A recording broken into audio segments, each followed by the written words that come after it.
So இப்போ family member paste ஆப்ஷனை click பண்ணிக்கோங்க. பண்ணிட்டு உள்ள வந்தோடனே இப்போ உங்களுக்கு கரண்ட் அட்ரஸ் காட்டுதா, கீழே அப்படியே ஸ்க்ரோல் பண்ணீங்கன்னா details of family member required for அப்டேட்னு இருக்குல்ல, அங்கே வந்து இப்போ நீங்கள் யாரோட ஆதார் கார்டு வச்சு உங்கள் அட்ரஸை சேஞ்ச் பண்ண போறீங்களோ அவங்களுடைய ஆதார் நம்பரை என்டர் பண்ணுங்க. இப்போ உங்கள் அப்பாவோட ஆதார் கார்டை வச்சு நீங்கள் உங்கள் அட்ரஸை சேஞ்ச் பண்ணீங்கன்னா அப்போ உங்கள் அப்பாவோட ஆதார் கார்டு நம்பரை போடுங்க. என்டர் பண்ணிட்டு அப்படியே லைட்டாக டச் பண்ணிங்க அப்படின்னா உங்கள் அப்பாவோட மொபைல் நம்பர் ஆட்டோமேட்டிக்காக வந்துடும். சரிங்களா?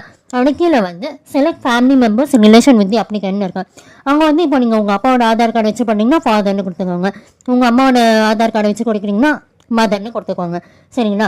கொடுத்துட்டு இப்போ கீழே லீகல் ஸ்டேட்மெண்ட் இருக்கு, அதை வந்து கிளிக் பண்ணிட்டு அந்த லீகல் ஸ்டேட்மெண்ட் என்ன சொல்கிறாங்க அப்படின்னா, இப்போ நான் வந்து எங்கள் அப்பாவோட ஆதார் கார்டு வச்சு பண்ணுறேன், அட்ரஸ் சேஞ்ச் பண்ணுறேன், ஸோ அவங்களே என்னோட கேர் ஆஃபாகவும் நான் வந்து மாற்றிக்க நினைக்கிறேன் அப்படின்னு சொல்லிட்டு அக்செப்ட் பண்ணுறதுக்கான ஃபார்ம் அது. சரிங்களா?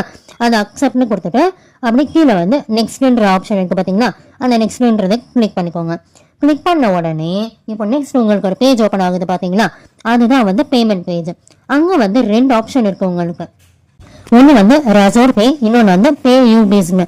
ரசோர் பேயில் வந்து இப்போ நீங்கள் நெட் பேங்கிங் இல்லை கிரெடிட் கார்டு டெபிட் கார்டு அதை வச்சு நீங்கள் பே பண்ணுறீங்க அப்படின்னா நீங்கள் ரசோர் பேயில் போய் பே பண்ணிக்கலாம். நீங்கள் ஜிபேல பே பண்ணணும், யூபிஐ பேமெண்ட்ஸ் பண்ணணும் அப்படின்னா மட்டும் பே யூபிஸில் போய் பண்ணிக்கோங்க. சரிங்களா? நீங்கள் என்ன பண்ணுங்க, I hereby confirm that I have read and understood the பேமெண்ட்ஸ்னு ஒன்று ஆப்ஷன் இருக்கு இல்லையா, அந்த பாக்ஸ் வந்து நீங்கள் வந்து கிளிக் பண்ணிக்கோங்க.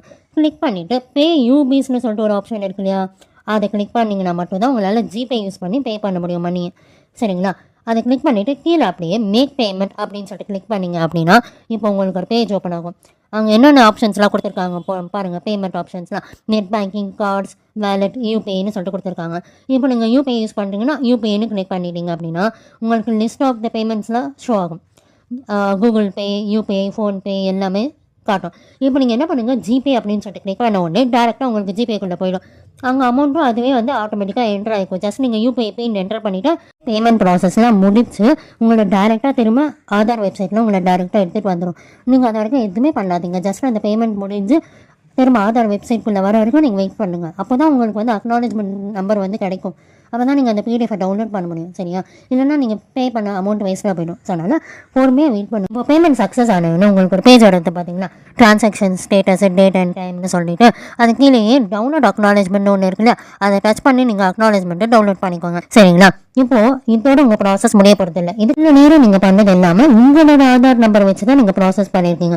இப்போ நெக்ஸ்ட் பண்ண போகிறது உங்கள் அப்பாவோட ஆதார் நம்பர் வச்சு தான் நீங்கள் ப்ராசஸ் பண்ண போகிறீங்க.